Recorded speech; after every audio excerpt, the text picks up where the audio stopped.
근거리 측정 및 추천 배정 방법 안내드리겠습니다. 지금부터는 근거리 순위를 정하기 위한 거리 측정 방법에 대해 안내해드리겠습니다. 주택인 경우에는 학생이 거주하는 주택 입구에서, 아파트인 경우에는 아파트 동출입구에서 중학교의 정문 또는 후문까지의 거리를 측정하고 있습니다. 학생의 실거주지에서 도보 기준으로 가까운 순서대로 근거리를 측정하고 있으며 일상적인 통행로 중 통행이 가능한 가장 가까운 길로 측정하고 있습니다. 이때 1근거리에 한해서 집에서 학교까지의 거리의 차이가 100m 미만이면 두 학교를 공동 근거리로 인정하고 있습니다.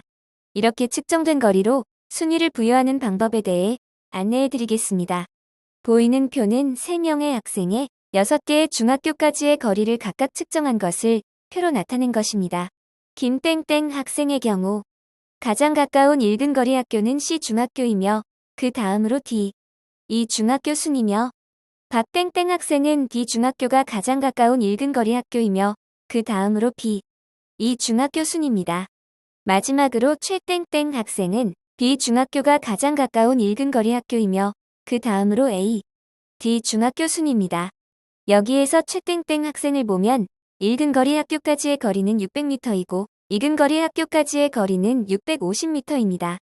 이렇게 1근거리 학교까지의 거리와 2근거리 학교까지의 거리 차이가 100m 미만인 경우 A중과 B중을 공동 근거리 학교로 인정하고 있으며 이런 경우 최땡땡 학생이 2근거리인 A중학교를 일지망하게 되면 A중학교가 1근거리 순위가 되고 B중학교가 2근거리 순위로 바뀌게 됩니다. 여기에서 3명의 학생이 모두 D중학교를 지원하였다고 가정했을 때 세 학생 모두 D중학교까지의 물리적인 거리는 1000m로 동일하지만 박땡땡 학생이 가장 가까운 학교인 1근거리 학교를 선택하였기 때문에 가장 순위가 높게 됩니다. 또한 최땡땡 학생의 경우 똑같은 거리의 D중을 선택했지만 더 가까운 A, B중이 있고 3근거리 학교인 D중을 선택했기 때문에 순위는 3순위에 해당되고 박땡땡 학생보다 추첨 순위가 낮아지게 됩니다. 따라서 가장 가까운 1근거리 학교를 일지망했을 때 순위가 높아지게 됩니다. 일지망 학교 지원자 수가 학교의 정원과 같거나 적을 경우에는 일지망 학교에 지원한 학생 모두 일지망 학교에 배정됩니다. 하지만 일지망 지원자 수가 학교의 정원보다 많을 때에는 근거리 우선순위에 따라 컴퓨터 추첨을 통해 배정이 됩니다. 이때에는 일지망에서 배정되지 못한 지원자는 다음 지망으로 넘어가게 됩니다. 구체적인 예를 들어보겠습니다. 학교의 정원이 100명인 학교에 일지망으로 100명이 지원했다면 100명 모두 일지망 학교에 배정이 됩니다.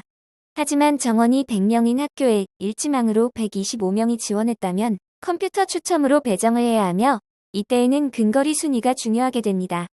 지원한 125명의 학생을 보니 1순위 학생이 90명, 2순위 학생이 25명, 3순위 학생이 10명이네요. 그렇다면 근거리 우선순위 추천 배정에 따라 1순위에 해당하는 90명은 먼저 배정이 되고 남아있는 정원의 10명을 2순위 25명에서 컴퓨터 추첨으로 배정하게 됩니다.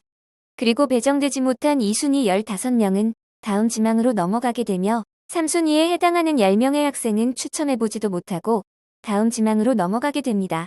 이 지망 학교에서는 1지망 지원자 배정 후 남은 정원만큼 근거리 순으로 추천 배정하고 있습니다. 그런데 만약 1지망에서 정원이 다 채워진 학교를 2지망하게 되면 남은 정원이 없기 때문에 추첨해보지도 못하고 3지망으로 넘어가게 됩니다. 그래서 2지망 학교는 지망에서 경합이 되지 않을 것 같은 학교를 지원해 주셔야 배정 가능성이 높아집니다. 마지막 지망까지 위의 과정을 반복하면서 컴퓨터 추첨으로 배정하고 있으니 지원하실 때 유의하시기 바랍니다. 다음은 학교 번호, 지원자 번호, 시드 번호 생성 방법입니다. 먼저 9월 10일 진학 담당 선생님들을 대상으로 하는 설명회에서 대표 선생님께서 학교 번호 2자리를 공개 추첨하였습니다. 기 추첨된 학교 번호 2자리와 학생의 학급 번호 2자리, 출석 번호 2자리를 조합하여 학생들의 지원자 번호를 부여합니다. 2026년 1월 8일 경찰관 입회하에 시드 번호를 공개 추첨합니다. 2026년 1월 8일에 공개 추첨하는 시드 번호를 프로그램에 입력하여 학생별 무작위 번호를 생성합니다. 이렇게 생성된 학생별 무작위 번호 4자리와 학교 번호 2자리로 6자리의 학생 개인 고유번호가 부여되고 각 지망 중학교별로 고유번호 순서대로 정렬됩니다. 그리고 교육지원청 총 지원자 수를 중학교 지망별 지원자 수로 나눈 나머지로 추첨 시작 번호를 구하고 컴퓨터로 추첨을 합니다. 그리고 교육지원청 총 지원자 수를 중학교 지망별 지원자 수로 나눈 나머지로 추첨 시작 번호를 구하고 추첨 간격 번호는 내년도 1월 8일에 공개 추첨합니다. 컴퓨터 추첨으로 배정되는 방식을 이해하기 쉽게 그림으로 보여드리겠습니다.